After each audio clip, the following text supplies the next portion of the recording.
Hello YouTubers, this is Amberola 1B back again with my Silvertone wire recorder. This time I'm presenting an old-time radio program on this Silvertone spool, and it's a radio adaptation of the movie called Here Comes Mr. Jordan, which I believe was made probably back in the 1940s. But this adaptation is called Heaven Can Wait, and it was put on by the Theater Guild on the air and broadcast on February 26, 1950. Now this show included Kirk Douglas as the character of Joe Pendleton, Walter Houston as Mr. Jordan, a young Cloris Leachman as Betty, Reynolds Evans as number 7013, and Doris Dalton as Julia. Now this program is being presented in parts 1 through 5 because my digital camera only records up to 10 minutes each time. So just keep tuning into YouTube for the whole program. It's about an hour long, although the original owner of this tape, edited out the commercials, so there's no commercials in it, and the ending is kind of a little bit short. And he didn't include the entire end of the show, but it's complete. So anyway, here we go with Heaven Can Wait, broadcast on February 26th, 1950. Enjoy. 7013. We raise the curtain now on Robert Tolman's radio adaptation of Heaven Can Wait, directed by Homer Pickett.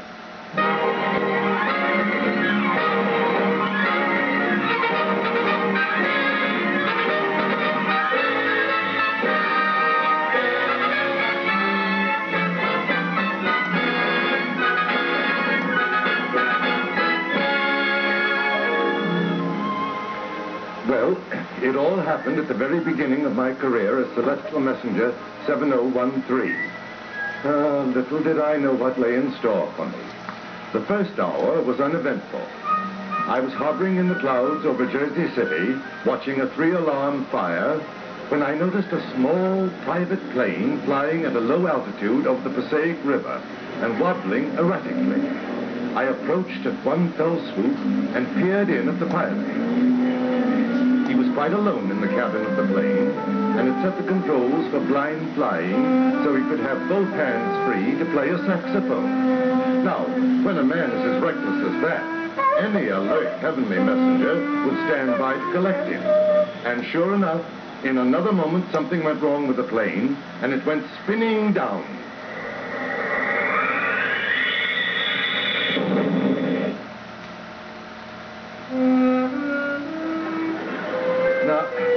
He was difficult from the very beginning. He insisted on returning to the wreckage to retrieve his saxophone, even though I explained to him that you can't take it with you. And what was worse, he insisted on playing it all the way back to the Celestial Transport Station.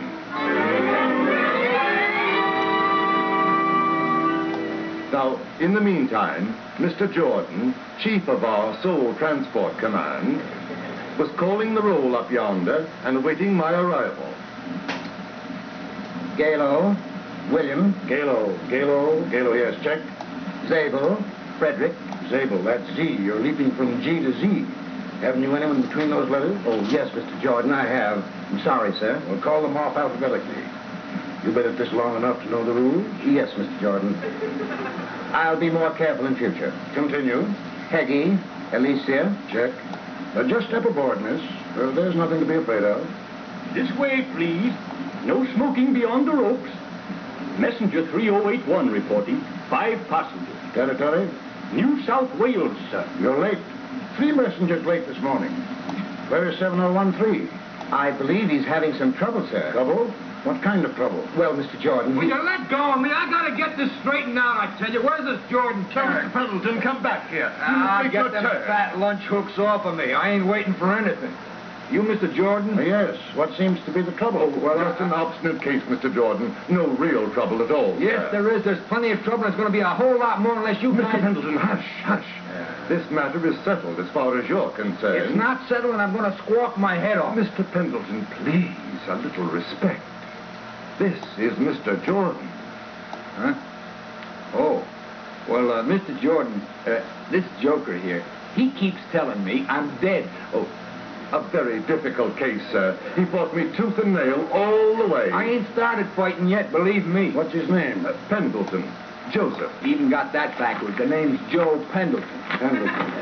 Pendleton. Occupation? Me? Oh, I'm a boxer. The bet, see?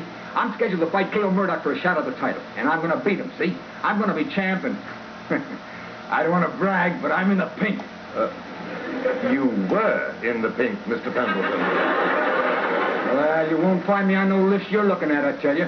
I ain't ready for wherever you want to take me. And if I'm dead, how come I still got my sacks with me? Yes, that's a bad sign. How did he wangle that up here? Well, I couldn't get him to leave it behind, sir. I never let go of this. It's my buddy. It keeps my lungs in shape. You know, I take it up in the plane and fill my lungs with all that sweet ozone and up there, away from everything, and I give out just like this. I see. Well, 703, what territory do you cover? A place called New Jersey, sir. And if it can be arranged, I should like very much to be transferred. This looks irregular. Are you there? Yes, sir? Ask the chief registrar for the file on Pendleton, Joseph, and get me a copy of the latest listing. Yes, sir. You're not on the revised list, Joe. See what I told you? Possibility you're on a revised schedule. Oh, I hope so, sir. I certainly do hope so. Stop it, will you? I'm in the pink, I tell you. I ain't ready for this joint yet. To what shining pleasures do you wish to return, Joe? Huh? War, famine, pestilence, the tyranny of the mighty atom? Yeah, I know there's a lot of things wrong with the world, Mr. Jordan, but just being alive is a lot. And, well, there's a lot I haven't done yet besides being champ. What, for instance? Well, falling in love, for instance, and having kids, and making somebody happy. Just being somebody. It's the best part of life, and I don't want to miss it. Say, heaven can wait, Mr. Jordan. How in the name of pandemonium did you pick this man up? Well, you see, flying's my hobby. Please, Mr. Pendleton, this is strictly my domain. It was a plane crash, Mr. Jordan. Or rather, I collected him before the plane actually crashed. Wasn't that overstepping your authority a bit? Well, I only wanted to spare him a rather nasty shock, sir. Unpardonably presumptuous. Yes, sir. I'm desolate about it, sir. Be more careful in the future. Here's the revised schedule you asked for, Mr. Jordan. Yes, let's see. Pendleton, Joseph. Born April 1st, 1927. April Fool, Mr. Jordan. Now, let's see.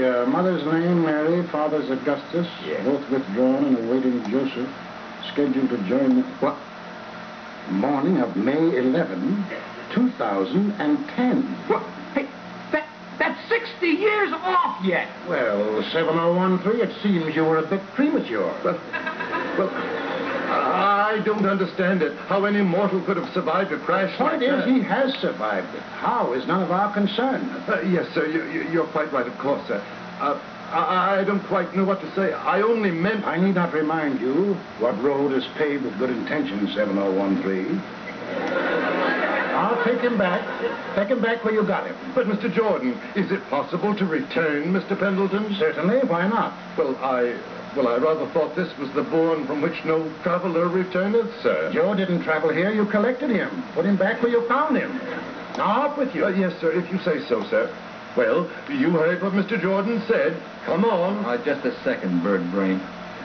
Mr. Jordan, I'd just like to say thanks for straightening this thing out, and I'll be seeing you in about 60 years, I guess, if you're still on the job. I will be, and good luck, Joe. Thanks.